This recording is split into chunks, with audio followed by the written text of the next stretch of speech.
Hey guys, it's Downs101 here, and today I have a guide for you guys for the game The Division recently released.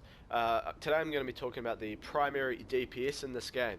So primary DPS is primary damage per second. For any of you who have played a first person shooter before, you know exactly what I'm talking about. Damage per second, it's pretty self-explanatory. Alright, so let me pull up my inventory here, and as you can see my current damage per second is 1909. It's not the highest, obviously. I'm only level 8 in this game. I've really only just started it, played it for about 4 hours.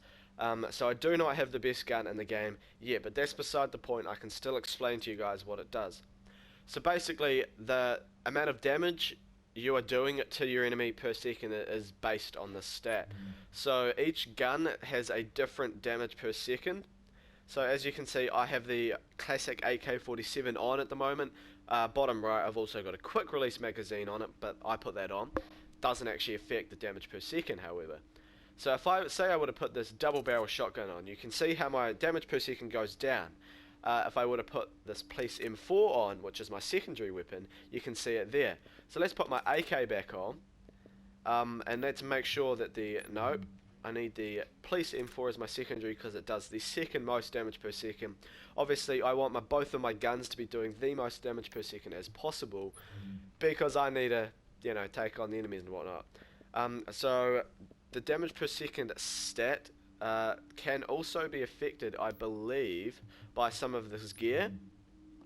So let me try and find an example for you guys here. So look, if I put this outdoor gloves on, it puts up my damage per second, but down my skill power. I'll talk about the skill power in another episode, but today we're just looking at the damage per second. So I'll put this on, and my damage per second now goes up, which is a good thing, obviously, but I have less of the other stuff.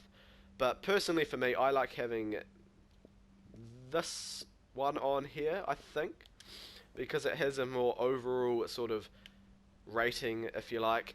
And I believe some of my other gear does the exact same thing and can increase. Not at the moment because I sold all my old stuff, but you get what I'm saying, I hope. So look, if I put this one on, damage per second is even higher. If I now combine that with these gloves, my damage per second started off at 1900, I've now got it up to 2273. So basically, by switching around your gear, switching around your guns, you can increase your primary DPS, and that obviously means that you can do more damage to the enemies. This will come in helpful in every aspect of the game, whether you're playing PvE, player versus environment, or PvP, player versus player. I have not been in the Dark Zone yet, but I will be making a video on the Dark Zone once I have gone into it, learned a bit about it. But yeah guys, I hope you've enjoyed this little guide today on the primary DPS for The Division. If you enjoyed, leave a like down below. Stay tuned for the next episode, and with that guys, I'll see you in the next episode. See you later.